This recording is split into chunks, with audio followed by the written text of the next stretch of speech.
this video comes from Thomas, who asks that I explore the concept of the Sigma male. Now before I get to that, I think it's worth doing a full exploration of alpha, beta, gamma, etc. and what all these terms mean, as well as some of the critiques of them.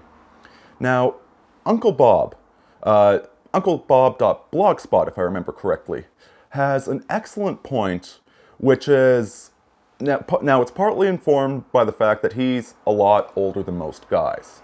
And what's happening with the neo-masculinity movement is that we are a generation of men trying to pick ourselves up by our bootstraps because we never had any male role models growing up, or at least not as many as we needed. He criticizes the alpha-beta thing as superhero morality.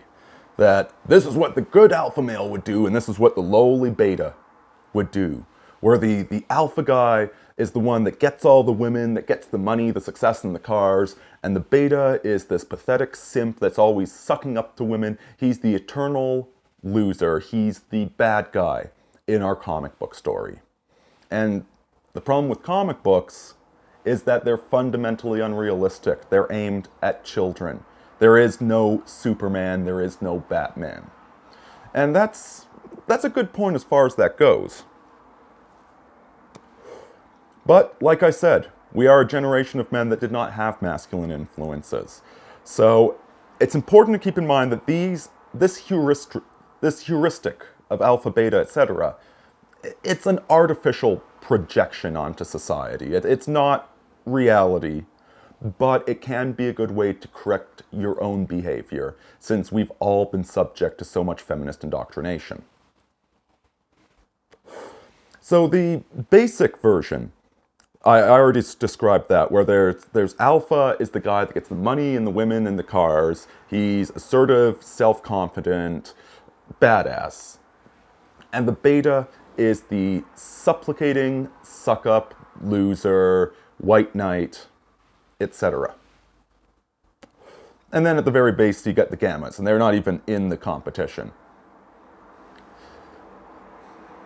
That one is pretty straightforward, pretty simplistic. It's really just a way to correct your own behavior, to make sure that you're not putting women on a pedestal, that you're not being a pussy. Now there's a more complex version that involves the omega sexual degenerate, which I first read it on No Ma'am's blog. And I'll expand upon that here. Now, No Ma'am would say that the alpha and beta are really the same thing at the end of the day. It just, the alpha is the captain of the football team, and the betas aren't the captain, but they're still on the football team. Neither the alpha nor the beta is defined by how many women they sleep with, but rather they're defined by how other men respect them. So the alpha has his pick of women, and he might date several girls in a row, but ultimately he settles on one woman. He just gets the best woman in the market, because he's the alpha. The rest of the betas, going down through the ranks, themselves sort out the remaining women. And in the end, everybody does wind up in a relatively monogamous sort of situation. The gammas, of course, at the bottom are the societal rejects, the retards, or I don't want to say introvert, because that suggests that introversion's a bad thing, but the damaged men, they don't get any action because of how damaged they are.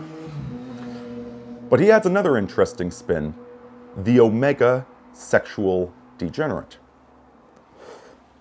Now the omega in this scheme is the man that is the criminal, is the scam artist. He's the guy that all those jokes about farmers' daughters are made about, where he promises the woman, yeah, I'm gonna love you forever, baby, I'm gonna marry you, but I really, you know what, my shirt is chafing me right now. And so he winds up manipulating women into bed, only to run off the next day. He's a perennial liar and a scam artist. And one of the unfortunate things about the present situation in the world is that women with the, trying so hard to be men, completely indoctrinated by feminism, and masculinized with the education and possibly with all the birth control they're taking, tend to go for this guy. And so when you read about game, when you study game, about 50% of it is actually being an alpha male, being a real man, is living up to masculine standards. And the other half, as Roosh would say, is being a clown, is being the omega sexual degenerate. Because most women are not attracted to either the alphas or the betas. Other times they would have been. But with the present indoctrination system, they're after their jollies, they're after their Gina tingles in their early 20s, and so they want the scumbag. They want the guy that's going to run off the next day. The idea of having somebody actually care about them, actually look at them and see them, absolutely terrifies them. So when you read Game, it's a mixed bag. It's both at once. It's like, yeah, you should be an alpha male, a captain of the football team.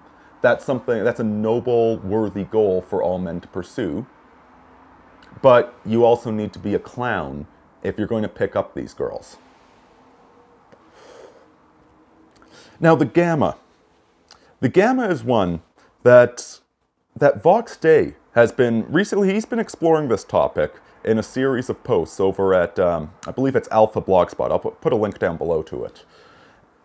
Now, the Gamma, traditionally, the Gamma is just the retards, the losers, kids with Down syndrome, etc. But there's a distinct phenomenon going on right now where there's a large number of Gammas who are emotionally crippled. They are passive-aggressive. They are extremely arrogant. They embrace this sort of societal narcissism that's present right now, where they can't tell the difference. In fact, like a lot of people nowadays can't tell the difference between what they say and what they are. You may have noticed this, that if you get into an argument with somebody and they bring up some political point or some factual point or what have you, and you prove them wrong on that factual statement, they take it as a personal affront. They take it like you're calling them a bad person simply because you pointed out that you were factually incorrect about this. Now, of course, like nobody likes being incorrect or finding out that you made a mistake. It's embarrassing. But these people take it, it's deeper than that. Their identity is what they say. And so the Gamma is interesting because they will actually start conversations. Instead of saying, I hear the Thunderbird is a really good car. That's what I read in this magazine. That's a statement anybody could make. You can disagree with that if you know more about cars. The Gamma will say that, but he won't say my opinion. He won't say I think. He will say the T-Bird is the best car ever made. And it's a challenge. It's an affront.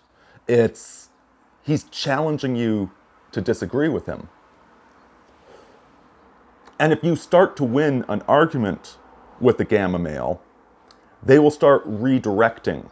They will start trying to say, well, I guess it's just a matter of opinion. Even though they started off saying it like it was a fact, when you disprove the fact, now it's a matter of opinion.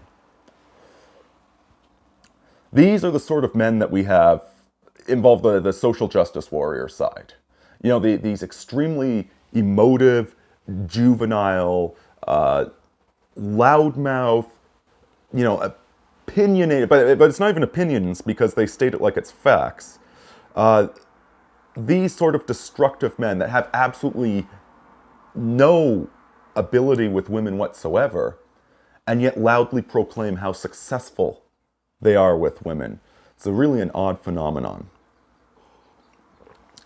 And finally, the Delta male. Now the Delta, again, I think this is something originally put out there by Vox Day, But my friend Remy Shepard expanded upon this. This is how I first ran into the concept, and it's an interesting one.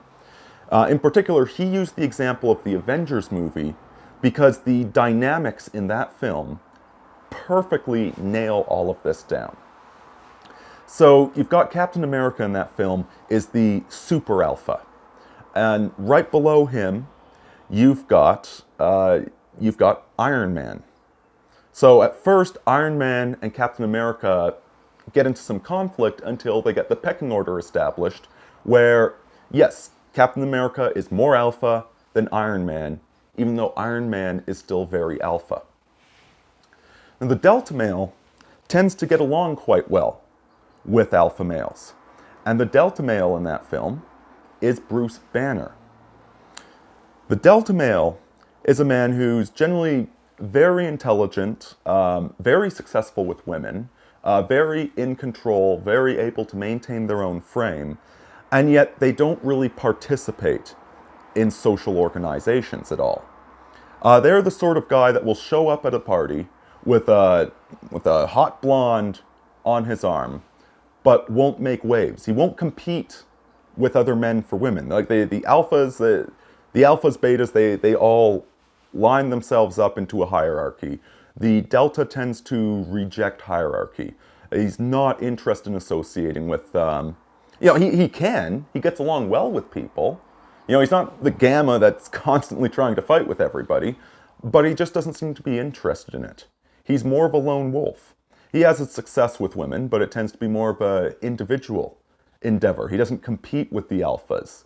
He doesn't try and usurp them, even though he's on their level, even though, in theory, he could. And so the alpha and the delta tend to get along very well because they're both equally capable. It's a meeting of equals between them, and yet they're not competing at all because they move so differently. The delta is orthogonal to the alpha. And in Avengers, many people ask, why is it at the end that Iron Man and Bruce Banner drove off in the same car? It's because the alpha and the delta, they get along perfectly because they're not in direct competition with one another.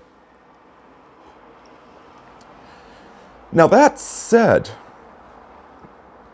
I also suspect that delta can be used as an excuse not to self-improve. The thing is that we need leaders in this society. We all need to be setting standards. And I think there's a lot of people that can see the delta, they can embrace the delta, and they become comfortable with that sort of lifestyle. They're not setting the pace for anybody. They're not setting any standards for anybody else, but they're living their own comfortable life.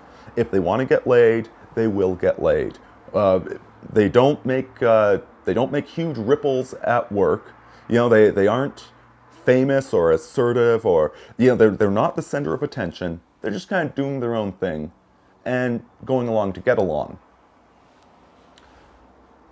But there's an element of cowardice there.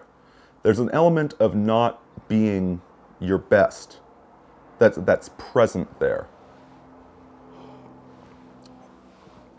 I think the delta constantly needs to challenge themselves to be better. See, the thing is, if you're the delta and you have a friend who is an alpha male who sets the standards for everything, then that's fine. Then everything's tickety-boo. But more often than not, I think the delta is going to find themselves in situations surrounded by weak or cowardly betas and gammas. And if that's the case, it is up to you to take a leadership role, to take responsibility, to set standards. Otherwise, all of this gets out of hand. I think there might be a lot of guys that should be pursuing the alpha role who settle for delta just because it's easier. So delta, it's certainly an interesting observation on the sociosexual dynamics of our species, but it can also be used as a crutch. So I would caution against it. I would say that if you think you are a delta, you should still be disciplining yourself to do even more. and to be confident and assertive in intramale conflicts. Anyway, Barini out.